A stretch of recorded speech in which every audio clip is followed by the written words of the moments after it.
అసెంబ్లీకి సంబంధించి బీఆర్ఎస్ ఎమ్మెల్యేలు అందరూ కూడా వాకౌట్ చేసినటువంటి పరిస్థితి చూసాము. మరి ఎందుకు వాకౌట్ చేయాల్సి వచ్చింది, అసలు అసెంబ్లీలో ఏం జరిగింది, దాంతోపాటు బయట జరుగుతున్నటువంటి చర్చ గురించి కూడా మాట్లాడించే ప్రయత్నం చేద్దాం. మనతో పాటు ఉద్యమకారులు, బీఆర్ఎస్ కీలక నాయకులు పల్లె రవికుమార్ గౌడ్ గారు ఉన్నారు. ఒకసారి మాట్లాడించే ప్రయత్నం చేద్దాం. అన్న, ఎట్లా చూస్తారు? ముఖ్యంగా ప్రధాన ప్రతిపక్షం అసెంబ్లీలో ఉండి వాళ్ళ గలం వినిపించాలి, అట్లాంటి ప్రతిపక్షం వాకౌట్ చేసింది. ఒకవైపు అసెంబ్లీ సమావేశాలు జరుగుతూ ఉన్నాయి, ఏం చెప్తారు? ఇప్పుడు ప్రధాన ప్రతిపక్షమైనటువంటి టీఆర్ఎస్ పార్టీ శాసనసభ సమావేశాలని బహిష్కరించిందని ఉంది. ఎందుకు?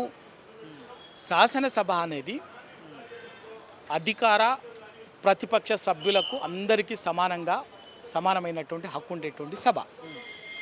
ఆ హక్కులని కాపాడాల్సింది స్పీకరు, ఎందుకంటే శాసనసభకు కస్టోడియన్ స్పీకర్ గారు. కానీ స్పీకర్ గారు ఏకపక్షంగా అధికార పక్ష సభ్యులని వాళ్లకు సభలాగానే అధికార పక్షానికి సంబంధించిన సభలాగానే సభ నడపాలనుకుంటే అది ప్రతిపక్షం నడుపుతూ ప్రతిపక్షం గొంతు నొక్కుతుంటే ఇక అక్కడ ప్రధాన ప్రతిపక్షమైనటువంటి టీఆర్ఎస్ సభ్యులు కూర్చొని అధికార పక్షం ఏం మాట్లాడినా, విషం గక్కినా, ఇష్టం వచ్చినట్టు సభ్యుల పట్ల సభ్యులను అగౌరవపరిచిన ఒక కేసీఆర్ లాంటి ఒక టవరింగ్ పర్సనాలిటీ, తెలంగాణను 9.5 ఏళ్ళు ఈ రాష్ట్రానికి ముఖ్యమంత్రిగా చేసినటువంటి కేసీఆర్ గారిని, ప్రధాన ప్రతిపక్ష నాయకుడిని, అదేవిధంగా తెలంగాణను సాధించినటువంటి నాయకుడిని ఇష్టానుసారంగా విషంగక్కినట్టుగా చిల్లర మాటలతోటి స్వయంగా ముఖ్యమంత్రి స్థాయిలో కూర్చున్నటువంటి స్థానంలో ఉన్నటువంటి వ్యక్తే నిండు అసెంబ్లీలో మాట్లాడుతుంటే స్పీకర్ గారు నియంత్రించారు. గంట సేపు ప్రశ్నోత్తరాల సమయంలో, సందర్భం కూడా కాదు, ప్రశ్నోత్తరాల సమయంలో సహజంగా ఏంటంటే ముందే ప్రశ్న ఇస్తారు సభ్యులు. ఆ ప్రశ్నకు సంబంధించి ఆల్రెడీ టైం ఇస్తారు. ఆ టైంలో ఆ ప్రశ్నకు సంబంధించినటువంటి అంశాలను మాట్లాడి ఏమైనా ఉంటే దానికి సంబంధించిన లోతు పాత్ర అవన్నీ కూడా మాట్లాడతారు. ఆ ప్రశ్నోత్తరాల సమయంలో ఏ సమయంలోనైనా కూడా సభాపక్ష నాయకుడిగా ముఖ్యమంత్రి సభాపక్ష నాయకుడిగా ఉంటారు. ఏ సందర్భంలో అయినా కూడా స్పీకర్ గారి అనుమతితోటి సభాపక్ష నాయుడు జోక్యం చేసుకొని మాట్లాడే అవకాశం ఉన్నది, లేదని కాదు, ఉంది. కానీ ఆ సబ్జెక్ట్కి సంబంధించి ఏమనంటే చెప్పదలుచుకో 1-2 నిమిషాలు మాట్లాడాలి. కానీ ఆ అవకాశాన్ని తీసుకొని నిన్న ముఖ్యమంత్రి రేవంత్ రెడ్డి గారు చేసిన పని ఏంటంటే దాదాపు గంటకు పైగా ఇష్టం వచ్చినట్టుగా ఇష్టానుసారంగా ప్రతిపక్ష సభ్యులని, ప్రతిపక్ష నేత కేసీఆర్ గారిని, ఉపనాయకుడు హరీష్ రావు గారిని బాడీ షమింగ్ చేస్తూ ఇష్టం వచ్చినట్టుగా చౌకబారుగా విషం గక్కినట్టుగా మాట్లాడుతుంటే కనీసం స్పీకర్ గారు నిలువరించే ప్రయత్నం చేయలేదు ముఖ్యమంత్రి గారిని. కానీ దానికి సమాధానంగానే హరీష్ రావు గారు మాట్లాడే ప్రయత్నం చేస్తే, టీఆర్ఎస్ సభ్యులు మాట్లాడే ప్రయత్నం చేస్తే వెంటనే స్పీకర్ గారు ఏమైనా రూలింగ్ ఇస్తారు? అక్కడ సీట్లో కూర్చొని స్థానంలో స్పీకర్ గారు మాట్లాడడం అంటే రూలింగ్ ఇవ్వడం. సభకు రూలింగ్ ఏమని ఇస్తారు? మీరు ముఖ్యమంత్రి గారిని విమర్శిస్తానంటే మైక్ ఇవ్వను, మైక్ కట్ చేస్తా, మీరు కేవలం ప్రశ్న అడగండి, ముఖ్యమంత్రి గారిని విమర్శించొద్దు అని చెప్పేసి రూలింగ్ ఇస్తారు స్పీకర్ గారు. అంటే ఎంత అన్యాయం అండి ఇది! సభ అట్లా నడపొచ్చా? అసలు పార్లమెంట్ అట్లనే నడుస్తుందా? సభ నేను కూడా జర్నలిస్ట్గా 1998 నుంచి శాసనసభ వ్యవహారాలను నేను కవర్ చేసినటువంటి వాడిని. ఎన్నడూ కూడా స్పీకర్ స్థానంలో ఎప్పుడు సరే అధికార పక్షాన్ని కొంత ఫేవర్గా చేసినప్పటికీ కూడా ప్రతిపక్షం గొంతు నొక్కరు. స్వయంగా అధికార పక్షం గొంతు నొక్కుతుంటే రిస్కులోకి వచ్చి ప్రతిపక్ష సభ్యుల రిస్కులోకి వచ్చి స్పీకర్ గారు ప్రతిపక్ష సభ్యుల హక్కులను కాపాడాలి, మాట్లాడే అవకాశాన్ని వాళ్ళ హక్కుల్ని కాపాడారు. కానీ స్వయంగా స్పీకర్ స్థానంలో కూర్చున్నటువంటి వ్యక్తిని ఆ ప్రతిపక్ష సభ్యుల హక్కులని గొంతు నొక్కేటట్టుగా మీరు ముఖ్యమంత్రి గారిని విమర్శించొద్దు అని చెప్పేసి రూలింగ్ ఇస్తే ఇంకా ప్రతిపక్ష పార్టీ ఏం చేయాలడా? కూర్చొని ముఖ్యమంత్రి గారు, మంత్రులు, అధికార పక్ష సభ్యులు ఏం మాట్లాడినా చప్పట్లు కొట్టుకుంటా మౌనంగా ఉండాలనా? మాట్లాడే అవకాశం ఉండదా? మాట్లాడే అవకాశం లేనప్పుడు ప్రభుత్వ తప్పిదాన్ని ప్రభుత్వం చేసేటటువంటి ప్రజలకు చేస్తున్నటువంటి ద్రోహాన్ని, సాగునీటి కృష్ణా గోదావరి నదుల విషయంలో సాగునీటి ప్రాజెక్టులలో చేస్తున్నటువంటి ద్రోహాన్ని విమర్శించకుండా, ప్రస్తావించకుండా, మాట్లాడకుండా ఇక అక్కడ ఊరికేనే వాళ్ళు ఏం చెప్పినా కూడా మాట్లాడటం వినడము అంటే ఉండాల్సినటువంటి అవసరం లేదు. అందుకే నదీ జలాల గురించి ముఖ్యమంత్రి అసెంబ్లీకి ముందు ఒక ప్రెస్ మీట్లో మాట్లాడారు. అన్యాయం చేసింది హరీష్ రావు, కేసీఆర్, వీళ్ళని ఉరిదీయాలన్నట్టుగా మాట్లాడుతూ ఉన్నారు. దీనికి ఏం చెప్తారు? రేవంత్ రెడ్డి గారు ఏమైనా మాట్లాడతారు. ఆయన మాట్లాడటానికి నోటికి భాషకి అడ్డు అదుపు లేదు. పూర్తిగా వాస్తవాలు, అబద్ధాలని విషయం కక్కడము, ఎదుటి వ్యక్తిని కించపరిచేటట్టుగా మాట్లాడటము. ఏం మాట్లాడిండు ఆయన? ఏంది అసలు? ఆయన బచావత్కు బ్రజేష్ కుమార్ ట్రిబ్యునల్కే డిఫరెన్స్ తెలియదు. ఇప్పుడు ఉన్నది బ్రజేష్ కుమార్ ట్రిబ్యునల్. బచావత్ ట్రిబ్యునల్ వేసింది 1969, అయిపోయింది కాదు అది. బ్రజేష్ కుమార్ ట్రిబ్యునల్ 2004 నుంచి ఉన్నది. ఆ డిఫరెన్సే తెలియదు, దాని పరిమితి తెలియదు, దానికి ఉండేటువంటి టీఓఆర్ తెలియదు ఆయనకు. జూరాల అంటాడు. జూరాలకు ఏం చెప్పింది? జూరాలకు నుంచి శ్రీశైలం మధ్యన ఎక్కడ ఒక్క నీళ్ళు వచ్చేది లేదంటాడు. కేవలం వరద మాత్రం జూరాలకు పైననే వస్తుంది కృష్ణానదికి అని చెప్పేసి చెప్తాడు. ఇక అదే ఆయన జ్ఞానం. ఎవరో రాసిస్తారు, ఈయన చదువుతాడు. జూరాలకు కింద శ్రీశైలం జూరాల ప్రాజెక్టుకి జూరాల బ్యారేజ్కి శ్రీశైలం రిజర్వాయర్కి మధ్యన తుంగభద్ర నది వచ్చి కలుస్తుంది కృష్ణానదిలో. దాంట్లో సంవత్సరానికి సగటున 400 నుంచి 500-600 టీఎంసీల వరద జలాలు వచ్చి కలుస్తాయి. దాంట్లో వరద వస్తే కలుస్తుంది. మరి శ్రీశైలంలో పుష్కలంగా వాటర్ ఉంటుంది, జూరాలలో వాటర్ ఉండదు. ఎందుకంటే జూరాలకు పైన ఒక భీమా తప్ప కర్ణాటక వాడుకున్న తర్వాత ఆల్మట్టి నారాయణపూర్ తర్వాత వచ్చి కలిసి వరద ప్రవాహం ఒక్క భీమా తప్ప, భీమా ఉపనది తప్ప ఇంకేం ఉండదు. అది అప్పటికే జూరాలకి అప్పటికే 5.5 లక్షల ఎకరాల ఆయకట్టు ఉన్నది. దానికి భీమా సొంత జూరాల బ్యారేజీ సొంత ఆయకట్టు ఉన్నది, భీమా ఆయకట్టు ఉన్నది, నెట్టెంపాడ ఆయకట్టు ఉన్నది, కోయిల్ సాగర్ ఆయకట్టు ఉన్నది. ఇవన్నీ ఉండగా వీటి ఆయకట్లన్నీ కూడా కనీసం అయిపోగా అప్పటికి ఆయటికే నీళ్ళు సమస్య వస్తుంది, నీటి సమస్య వస్తుంది, నీళ్ళు సరిపోతలేదు. అందుకే క్రాప్ హాలిడే ఇచ్చారు కదా. ఈ సంవత్సరం ఎందుకు ఇచ్చినారు? మరి నీరు అక్కడ జూరాల్లో వాటర్ పుష్కలంగా ఉంటే, రేవంత్ రెడ్డి గారి భాషలో కానీ ఆయన మంత్రులు చెప్పినటువంటి దాంట్లో జూరాల్లో వాటర్ పుష్కలంగా ఉంటే ఈ సంవత్సరం క్రాప్ ఎందుకు ఇచ్చింది? మరి అదే కల్వకుర్తి శ్రీశైలం సోర్స్గా ఉన్నటువంటి కల్వకుర్తి ఎత్తిపోతల 2.5 లక్షల ఎకరాలు బ్రహ్మాండంగా నీళ్ళు అందుతున్నాయి కదా. మరి అక్కడనేం క్రాప్ హాలిడే ఎందుకు వచ్చింది? మరి అదే కదా మీరు చెప్పినటువంటి జూరాలనే కదా పుష్కలంగా ఉండాలి కదా. మరి ఎందుకు అక్కడ క్రాప్ హాలిడే ఇచ్చిండ్రు? అదే కల్వకుర్తి శ్రీశైలం రిజర్వాయర్ సోర్స్గా ఉన్నటువంటి కల్వకుర్తి ఎత్తిపోతలకు 2.5 లక్షలకు బ్రహ్మాండంగా పంటలకు నీళ్ళు ఎందుకు అందుతున్నాయి? వాళ్ళ శ్రీశైలంలో వాటర్ పుష్కలంగా ఉన్నది. అది బ్యాలెన్సింగ్ రిజర్వాయరు, అది బ్యాలెన్సింగ్ రిజర్వాయరు. దాని కెపాసిటీనే 215 టీఎంసీల నీటి నిల్వ సామర్థ్యము. 800కు పైగా అడుగుల నుంచి ఎంతైనా వాటర్ని డ్రా చేసుకునేటువంటి, సంవత్సరం పొడుగున నీటిని డ్రా చేసుకునేటువంటి అవకాశం ఉన్నటువంటిది ఇది శ్రీశైలము. మరి ఆ శ్రీశైలం నుంచి ఆంధ్రనేమో పోతిరెడ్డిపాడు పెట్టుకుంటుంది, మల్యాల పెట్టుకుంటుంది, మచ్చుమరి పెట్టుకుంటుంది, ఈయన చెప్పినటువంటి అన్నీ పెట్టుకుంటుంది. మరి మనకెందుకు వచ్చింది ఇబ్బంది? వాటర్ పుష్కలంగా ఉన్న దగ్గర నుంచి మనం సోర్స్ని మనం ఎంపిక చేసుకుంటామా? నీటి లభ్యత లేనటువంటి దగ్గర నుంచి పెట్టుకుంటామా? ఆయన ఏదో తల తోక అని చెప్పేసి మాట్లాడు. ఆయన తల తోక అనేది ఆయన తలతోక లేని వాదన. రేవంత్ రెడ్డి గారు ముఖ్యమంత్రి గారు మాట్లాడేది తలతోక లేని వాదన. అసలు నీటి పారుదలకు సంబంధించినటువంటి దాని విషయ పరిజ్ఞానం, లోతైన పరిజ్ఞానం లేనటువంటిది. అంతకు మించి తెలంగాణ ప్రజలంటే ప్రేమ లేదు, తెలంగాణ రైతాంగం అంటే ఆయనకు ప్రేమ లేదు, తెలంగాణ సోయి లేదు.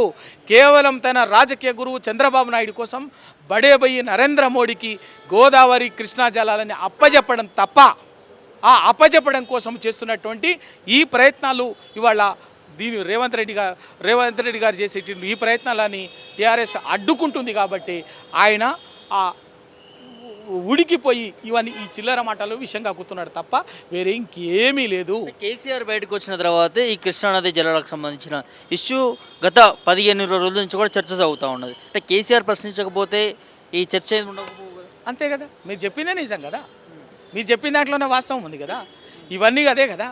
మరి ఎందుకు మీరు కేసీఆర్ గారు వచ్చి ఆ రోజు వచ్చి పాలమూరుని 2 ఏళ్ళు అవుతుంది 37,000 కోట్లతో మొదలుపెట్టినటువంటి పాలమూరు రంగారెడ్డి ప్రాజెక్టు 80% పనులు పూర్తి చేసిన తర్వాత, పంపు మోటార్ హౌజులు స్టార్ట్ చేసిన తర్వాత, కనీసము ఇవాళ మీరు తట్టెడు మట్టి తీయలేదు. ఇక 20%, 15-20% పనులు పూర్తి చేసి ఉంటే లక్షల ఎకరాలకు ఆయకట్టుకు నీళ్ళు అందేది కదా అని చెప్పేసి ఇవాళ బరాబర్ ఇంకా 2 ఏళ్ళు చూసినాం. ఇక భరించేది లేదు. రైతుల పక్షాన బరాబర్గా పాలమూరు, నల్లగొండ, రంగారెడ్డి జిల్లాలో క్షేత్రస్థాయిలో సభలు పెట్టి వీళ్ళు చేస్తున్నటువంటి పాలమూరు పేరు మీద పాలమూరుని ఎండబెట్టి ఆ 3 దక్షిణ తెలంగాణని మళ్ళీ కరువు వైపు తీసుకుపోతున్న దాన్ని బరాబర్గా ఎండగడతామని చెప్పేసి కేసీఆర్ గారు మాట్లాడిన తర్వాత ఈ దొంగ వేషాలన్నీ కూడా మరి నిజంగా మీరు అంత ప్రేమగళ్ళు అయితే మరి 2 ఏళ్ళు నల్లమల్ల పులిబిడ్డే కదా ఆయన, నల్లమల్ల నుంచి నడుచుకుంటూ వచ్చినోడే కదా, పాలమూరు బిడ్డనే కదా. మరి పాలమూరు రంగారెడ్డిని ఈ 2 ఏళ్లలో ఎందుకు పూర్తి చేయలే? 80% పూర్తి అయినటువంటి దాన్ని ఎందుకు పూర్తి చేయలే? రిజర్వ్ పార్టీ అబద్ధం చెప్తుంది, 50% కూడా పూర్తి కాలేదు, అప్పుడే 80% పూర్తి. పదండి ఎక్కడికో చెప్తాం, నేను చెప్తున్నాం కదా, ఎక్కడికో చెప్దాం. ఏదులకు పోదామా, పదండి ఉద్దండాపూర్ పోదామా, లేకపోతే లక్ష్మీదేవి ఎక్కడ పోదామో ఎక్కడ పోదామో. ఇవన్నీ లంగా మాటలు, బక్వాస్ మాటలు, మోసపూరిత మాటలు, అబద్ధ మాటలతోటి ప్రజలని తప్పుదోవ పట్టించేటటువంటిది తప్ప మరి కాదు. ఇవాళ వాస్తవం కదా.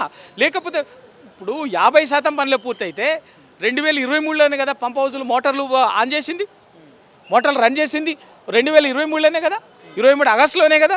మరి 23 ఆగస్టు ఏంది, ఇవాళ ఏంది, దాదాపు 2.5 సంవత్సరాలు అవుతుంది. 2.5 సంవత్సరాల్లో మీరు ఏం చేసారో చెప్పండి.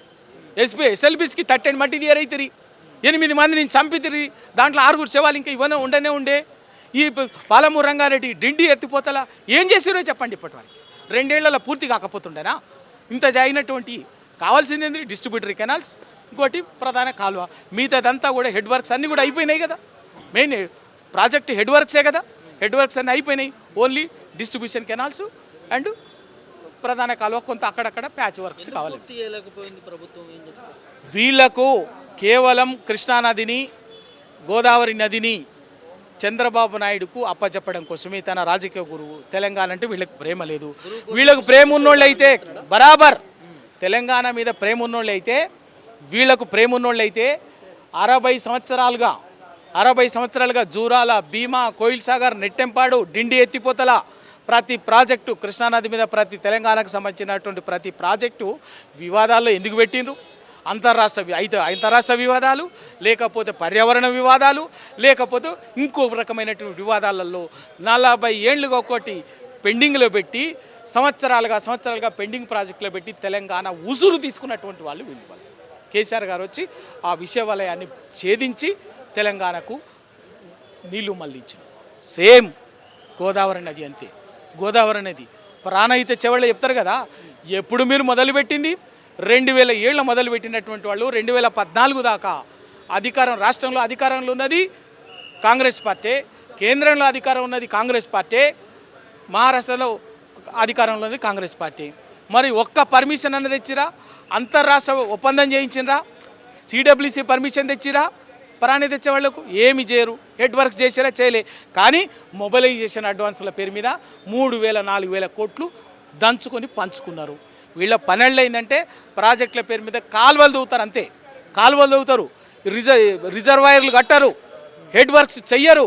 కేవలం కాలువలు దవ్వి మొబిలైజేషన్ అడ్వాన్సులు దంచుకొని పంచుకొని వీళ్ళు దండుకోవడం తప్ప ఒక్క ప్రాజెక్టును ఇవాళ అదే మహబూబ్ నగర్లో కృష్ణానది మీద జూరాలకి బచావత్ ట్రిబ్యునల్ మానవీయ కోణంలో 17.5 టీఎంసీల నీటిని కేటాయించింది. బచావత్ ట్రిబ్యునల్ 17.5 టీఎంసీల నీటిని కేటాయిస్తే మీ బుద్ధిగల్లోళ్ళు ఎలావో పుల్లు వాటర్ ఉన్నాయని చెప్తున్నారు కదా ఆడ. అక్కడి నుంచి కనుక మరి ఎందుకు 11 టీఎంసీలకు రిజర్వాయర్గా బ్యారేజ్ కట్టిరాడా? 18 టీఎంసీలకు 20 టీఎంసీలకు ఎందుకు కట్టలే? సామర్థ్యంతో కేవలం తెలంగాణ ఉసురు తీసుకొని నీళ్ళని, గోదావరిని, కృష్ణానదిని బాజాప్తా ఆంధ్రకు, రాయలసీమకు అప్పజెప్పి వీళ్ళు చోద్యం చూసినటువంటి వాళ్ళు ఇవాళ ఏం చేస్తున్నారు? కుట్రలు చేస్తున్నారు. ఆ విషయ వలయాన్ని కేసీఆర్ గారు ఛేదించి పునాదులేసి వాటన్నిటికీ గోదావరి జనాల్ని తెలంగాణకు గోదావరి జలాల్లో ఉమ్మడి ఆంధ్రప్రదేశ్కి 1460 టీఎంసీల నీటిని కేటాయిస్తే ఒక్క తెలంగాణకు 968 టీఎంసీలు కేటాయించింది. ఆంధ్రాకు 518 టీఎంసీలు కేటాయించింది. ఆంధ్ర 518 టీఎంసీల నీటిని పుష్కలంగా ప్రాజెక్టులు అయిపోతాయి. కానీ తెలంగాణలో మరి ఇన్నేళ్ళు ఏం పీకినరు? ఇన్నేళ్ళు తెలంగాణలో నీకు ఒక్క ప్రాజెక్ట్ అని ఎందుకు చేయలే? అదే కేసీఆర్ గారు అధికారంలోకి వచ్చిన 9.5 ఏళ్లలో 950 టీఎంసీలకి ప్రాజెక్టుల 968 మనకు అవకాశం ఉంటే కూడా రాలేదని ఉత్తమ్ కుమార్ రెడ్డి మాట్లాడుతూ ఉన్నారు కదా. 950 టీఎంసీలకు ప్రాజెక్టుల రూపకల్పన చేసి కాళేశ్వరం పూర్తి చేసి సమ్మక్క సారక్క పూర్తి చేసి సీతమ్మ సాగరు 80% పూర్తి చేసి ఇవన్నీ చేసి ఇవాళ వాటర్ ఇచ్చినటువంటిది, వాళ్ళు తీసుకొచ్చినటువంటిది. ఒక్క చిన్న సాంకేతిక సమస్య వస్తే ఎండబెట్టి ఇవాళ మాట్లాడటానికి సిగ్గుండాలి. చిన్న రిపేర్ చేస్తే అయిపోయేది కాళేశ్వరం మేడిగడ్డ. దాన్ని ఇవాళ ఒక్క చుక్క నీళ్ళు రాలేదంటున్నారు కదా. ఎక్కడి నుంచి ఇవాళ మల్లన్న సాగర్ ఎక్కడిది, అన్నపూర్ణ సాగర్ ఎక్కడిది, రంగనాయమ్మ సాగర్ ఎక్కడిది? హైదరాబాద్కు మీరు 5 టీఎంసీలు తీసుకొచ్చి మూసి కింద కలుపుతామన్నారు కదా, ఆ నీళ్ళు ఎక్కడి? కాళేశ్వరం కాకపోతే ఎక్కడి? మాట్లాడటానికి ఉండే గంధమల్ల రిజర్వాయర్ ఎక్కడి? ఇవన్నీ కూడా వీళ్ళు అబద్ధాలని ప్రచారం చేయడం తప్ప, విషయం కక్కడం తప్ప తెలంగాణని నీళ్లు లేకుండా ఎడారిగా మార్చిండు. మళ్ళీ తెలంగాణని ఉన్నటువంటిది కేసీఆర్ గారు సర్దిద్దినటువంటి దాన్ని మళ్ళీ ఎండబెట్టి ఆంధ్రకు, రాయలసీమకు గోదావరి నది, కృష్ణా నదిని అప్పజెప్పడం తప్ప వీళ్ళు చేసే పని ఇంకేమీ లేదు. దానివల్ల మళ్ళీ ఎండగడుతున్నాం, ప్రజలకు విడమర్చి చెప్తున్నాం. కాబట్టి వీళ్ళు చేస్తున్నటువంటి మోసం, ద్రోహం, జలదోపిడి ప్రజలకు విడమర్చి చెప్తున్నాం. కాబట్టే మళ్ళీ వీళ్ళ బండారం ప్రజలకు అర్థమవుతుందని ఇవన్నీ విషయంగా అక్కడే పెట్టుకున్నాం. అయినా ప్రజాక్షేత్రంలో అసెంబ్లీలో మాట్లాడటానికి అవకాశం ఉంటే మాట్లాడనీయకుండా కేవలం విమర్శించొద్దు అంటే అసలు అసెంబ్లీ ఎందుకు? చట్టసభలు ఎందుకు? చట్టసభల్లో అధికార పక్షం, ప్రతిపక్షం సభ్యులు తమకు చెప్పదలుచుకున్నటువంటి విషయాన్ని మీరు ఇలా చెప్తున్నారు. కానీ బీఆర్ఎస్ పార్టీ, కాంగ్రెస్ పార్టీకి సంబంధించిన నేతలు కూడా ఎక్కడ నిజం బయటపడుతుందో, ఎక్కడ కేసీఆర్ చేసిన కుట్రలు బయటపడతాయో అని చెప్పి కేసీఆర్ అసెంబ్లీకి రావట్లేదు. అదేవిధంగా బీఆర్ఎస్ నాయకులు అసెంబ్లీలో పాల్గొనట్లేరు. ఇవాళ ఏదో ఒక డ్రామా చెప్పుకొని వాకౌట్ చేస్తూ బయటకు వెళ్ళిపోతా ఉన్నారు. దమ్ముంటే అసెంబ్లీకి వచ్చి చర్చలో పాల్గొన్నారు. మీరు అసలు విమర్శన చేయొద్దు, మాట్లాడనవద్దనక అసెంబ్లీ వచ్చి చప్పట్లు కొట్టడానికా? మీరు వాగే సొల్లుడు విని చప్పట్లు కొట్టడానికా?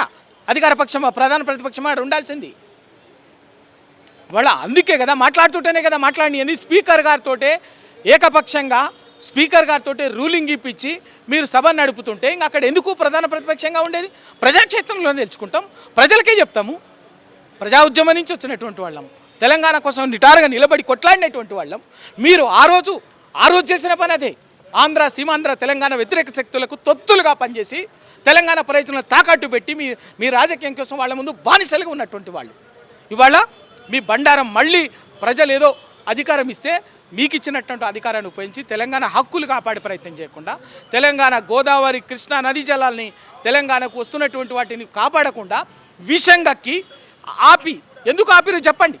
2 సంవత్సరాలు అవుతుంది కదా అధికారంలోకి వచ్చి. పాలమూరు రంగారెడ్డి ఎందుకు పూర్తి చేస్తలేరు? ఎందుకు ఆపిరు పనులని చెప్పండి? అదే కాళేశ్వరం మేడిగడ్డ ఏమైంది? చిన్న సాంకేతిక సమస్య వచ్చింది. అదే ఎల్లంటి పూర్తి చేస్తానని చెప్పింది. ఎందుకు ఇవ్వలే? 2 సంవత్సరాలుగా మీరు దాన్ని ఆపి విషంగా అక్కడము ఇష్టం వచ్చినట్టు మాట్లాడడం తప్ప. ప్రాజెక్టు పూర్తి చేయలేదంటుంది, కానీ ప్రభుత్వం మాత్రం అప్పు చేసిపోయింది, కుదిబండలా మార్చింది, మాకు రాష్ట్ర ప్రభుత్వం నడిపించడమే చాలా కష్టంగా ఉందంటూ ముఖ్యమంత్రి మాట్లాడుతాం. ఆ మాట మాట్లాడేటటువంటి సిగ్గుండాలి. ఎకనామిక్స్ అంటే ఒకటి ఉంటుంది. అదే ఆయన పెట్టిన సభలోనే కదా ముఖ్యమంత్రి గారు గొప్పగా పెట్టినటువంటిది ఏదో ఫ్యూచర్ సిటీ అని, రైజింగ్ తెలంగాణ 2047 అని. ఎవరో కాదు మాట్లాడింది, ఆర్బీఐ గవర్నర్ ఏమో టీఆర్ఎస్ పార్టీ కాదు, తెలంగాణ వ్యక్తి కూడా కాదు, ఆంధ్ర వ్యక్తి సుబ్బారావు గారు. ఏం మాట్లాడిండు? బ్రిటన్, ఇంగ్లాండ్ మాజీ ప్రధానమంత్రి టోనీ బ్లెయిర్ ఏం మాట్లాడిండు? 9.5 ఏళ్లలో తెలంగాణ అద్భుతంగా ఒక దేశంలో ప్రపంచాన్ని పోటీ పడేటట్టు కూడా అన్ని రంగాల్లో అద్భుతంగా సత్వర కాలంలో అభివృద్ధి చెందిందని చెప్పేసి మాట్లాడు. అది కదా మీ సమక్షంలోనే చెప్పిండు. ఆర్బీఐ కదా ఈ దేశంలో ఆర్థిక స్థితిగతులను లెక్కగట్టేది. ఆర్బీఐకి మించి ఇంకేమున్నది? ఇంకా ఆర్బీఐ ఏది? వీళ్ళు విషంగా అక్కడం తప్ప ఎవరికో తొత్తులుగా పనిచేసి, ఎవరి ప్రయోజనాలకు తెలంగాణ వ్యతిరేక శక్తుల తొత్తులుగా ఉండి తెలంగాణని విచ్ఛిన్నం చేయడమే, విఫల రాష్ట్రంగా మార్చడమే, ఫెయిల్యూర్ తెలంగాణగా మార్చడమే ఈ వీళ్ళ ఎజెండా. కాబట్టి దానికోసం ప్రయత్నం చేయడం తప్ప ఇంకా వీరు మాట్లాడే దాంట్లో అన్ని అబద్ధాలే, మోసం, విషం, విద్వేషం తప్ప ఇంకేం ఉండలేదు. ఫైనల్గా తెలంగాణ ముఖ్యమంత్రి రేవంత్ రెడ్డి గారి పేరు కేసీఆర్ ఎందుకు తీసుకోవట్లేదు అనేది రాష్ట్రంలో చర్చ సాగుతూ ఉంది. నిజంగా గతంలో కూడా ఎన్నో సభలు పెట్టారు, రీసెంట్గా ప్రెస్ మీట్ కూడా పెట్టారు. సో ఎందుకు ముఖ్యమంత్రి రేవంత్ రెడ్డి పేరు కేసీఆర్ గారు తలుస్తలేరు, తీసుకుంటలేరు? దీనికి వెనకాల కారణం వేరే ఏదో ఉన్నదా? ఏం చెప్తారు దీనికి? కేసీఆర్ గారు ఒక టవరింగ్ పర్సనాలిటీ. తెలంగాణ రాష్ట్రం కోసం ఒక రాజకీయ పార్టీని వేదికను ఏర్పాటు చేసి ఈ దేశంలోని 36 పార్టీలను ఒప్పించి పార్లమెంట్లో బిల్లు పెట్టి 6 దశాబ్దాలుగా జరుగుతున్నటువంటి మోసాన్ని ప్రతి సందర్భం వచ్చినప్పుడు ఇదే కాంగ్రెస్ పార్టీ ప్రతి సందర్భంలో మోసపూరితంగానే వ్యవహరించింది. తెలంగాణ విషయంలో తెలంగాణ ప్రజలని మక్మరించేటట్టుగానే వ్యవహరించింది. 56లో దౌర్జన్యంగా కలిపింది. 69లో మళ్ళీ ప్రజలు తిరగబడితే 369 మందిని కాల్చి చంపింది, రక్తం బారించింది. ఇట్లా సందర్భం వచ్చినప్పుడల్లా 2004లో మాట ఇచ్చి అధికారంలోకి వచ్చింది. అధికారంలోకి వచ్చిన తర్వాత మళ్ళీ నంగనాచి మాటలు మాట్లాడింది. కామన్ మినిమం ప్రోగ్రాంలో పెట్టి కూడా మోసం చేసింది. తర్వాత అవకాశం వచ్చినప్పుడల్లా కూడా తనకు రాజకీయంగా కష్టం వచ్చినప్పుడల్లా కూడా తెలంగాణకు ఏదో మాట చెప్పినట్టుగా ఏదో మాట్లాడినట్టుగా మాట్లాడి మళ్ళీ తను చేసే మోసపూరితమైనటువంటి వైఖరిని అవలంబించింది. ఈ పరిస్థితుల్లో కేసీఆర్ గారు తన రాజకీయ నైపుణ్యంతో రాజకీయ చతురతతోటి తెలంగాణని సాధించినటువంటి నాయకుడు కేసీఆర్. సాధించిన తెలంగాణలో 9.5 ఏళ్ళు ఒక అన్ని రంగాల తెలంగాణ అద్భుతంగా తీర్చినటువంటి. కానీ అటువంటి నాయకుని పట్టుకొని ఏది పడితే అది మాట్లాడి విషయం కక్కుతుంటే చిల్లరగా చౌకబారుగా చావు కోరుకుంటుంటే చావుకున్నట్టుగా ఏంది చింతగించి ఏదో చీరి చింత కట్టి ఏదో చేస్తా అని చెప్పేసి పేగులు మెడకేసుకుంటా లేకపోతే లాగులు తోడలేస్తా గీదా ముఖ్యమంత్రి స్థాయిలో మాట్లాడే భాష నిండు అసెంబ్లీలో ఏ సందర్భం ఏది వచ్చినా మాట్లాడుతుంటే కేసీఆర్ లాంటి ఒక టవరింగ్ పర్సనాలిటీ ఒక ఉందాగా ఒక పొలిటికల్ స్టేట్స్మ్యాన్ రాజనీతిజ్ఞుడైనటువంటి కేసీఆర్ గారు ఒక ఉద్యమ నాయకుడు ఒక టవరింగ్ పర్సనాలిటీ ఆయనకు మనసుకి ఎందుకు ఉంటుంది మాట్లాడాల్సిన అవసరం లేదు. ప్రస్తావించిన ఒక ముఖ్యమంత్రి స్థానంలో ఎవరైనా ఉండని కాక ఆ ముఖ్యమంత్రిని గౌరవిస్తారు. అది కేసీఆర్ గారు అది సబ్జెక్టే కాదు. ఆయన పేరు మాట్లాడలేదు ప్రస్తావించడం అనేది సబ్జెక్టే కాదు. ఆ విధంగా రేవంత్ రెడ్డి గారు ఆ హుందాతో వ్యవహరిస్తే కేసీఆర్ గారు దానికి ఏం పెద్ద అదేం విషయం కాదు. అది అర్థమవుతుంది కదా, సమాజానికే అర్థమవుతుంది, మిగతా వాళ్ళకి పౌర సమాజానికే బుద్ధిజీవులకే అర్థమవుతుంది. ఏంది గింత చౌకబారగానే గింత చిల్లరగానా అని. ఇంక కేసీఆర్ గారు ఇక ఆయన పేరు తీసుకొని ఇంకేదో చెప్పి అవసరమే లేదు. ఫైనల్గా అసెంబ్లీకి కేసీఆర్ వస్తారా? ఎందుకంటే చాలామంది ప్రతిపక్ష నాయకుడు మాట్లాడాలి, ఏం మాట్లాడతారో వినాలి, ప్రజా సమస్యల గురించి గలమిప్పాలి అసెంబ్లీలో అన్నట్టుగా చాలామంది వెయిట్ చేస్తూ ఉన్నారు. ఆ కోరిక అనేది తీరుతుందా? ఏమనుకోవచ్చు? మీరేమో కేసీఆర్ గారు అసెంబ్లీలో గలం విప్పాలని మీరు కోరుకుంటున్నారు, మీరు మాట్లాడుతున్నారు. స్పీకర్ గారేమో ఏది మాట్లాడొద్దు, వచ్చి ముఖ్యమంత్రి గారికి భజన చేసిపోవాలని చెప్పేసి చెప్తున్నాడు. మరి ఎందుకు ఇంకా దానికి ఇంకా అధికార పార్టీ ఎమ్మెల్యేలు మంత్రులు ఉన్నారుగా ముఖ్యమంత్రి గారిని భజన చేయడానికి. ఆయన ఓహో ఆహా అద్భుతం ఆయన భుజకీర్తులు మాట్లాడటానికి స్పీకర్ గారు చెప్పినట్టుగా మాట్లాడారు. అధికార పార్టీ మంత్రులు ఉన్నారు, అధికార పార్టీ ఎమ్మెల్యేలు ఉన్నారు, సరిపోతుంది. కేసీఆర్ అవసరం లేదు, టీఆర్ఎస్ పార్టీ కూడా రావాల్సినటువంటి అవసరం లేదు. టీఆర్ఎస్ బరాబరంగా ప్రజల కోసం, ప్రజల హక్కుల కోసం, తెలంగాణ హక్కుల కోసం రాజీ లేకుండా అది చట్టసభ కావచ్చు, అది రాజ్యసభ కావచ్చు, పార్లమెంటు లోక్సభ కావచ్చు, అసెంబ్లీ కావచ్చు, శాసనమండలి కావచ్చు, తెలంగాణ ప్రజల కోసం బరాబర్గా హక్కుల కోసం నిలబడుతుంది, కొట్లాడుతుంది, గొంతెత్తుతుంది. దాంట్లో మీరు రాజీ పడి మీరు నోరు మూసుకొని కూర్చోవాలని అంటే ఉండదు. అది ఎక్కడైనా కూడా ధిక్కరిస్తుంది. బరాబర్గా తెలంగాణ ప్రజల గొంతుకగా ప్రజల హక్కులకు రక్షణ కవచంలాగానే టీఆర్ఎస్ నిలబడుతుంది, కేసీఆర్గా ఉంటుంది. అటువంటి చోట అది చట్టసభగా కానక్కర్లే, ప్రజాక్షేత్రాన్ని మించినటువంటి చట్టసభ కూడా ఏది ఉండదు. ఆ ప్రజాక్షేత్రంలోనే కేసీఆర్ గారు మాట్లాడతారు. Thank you.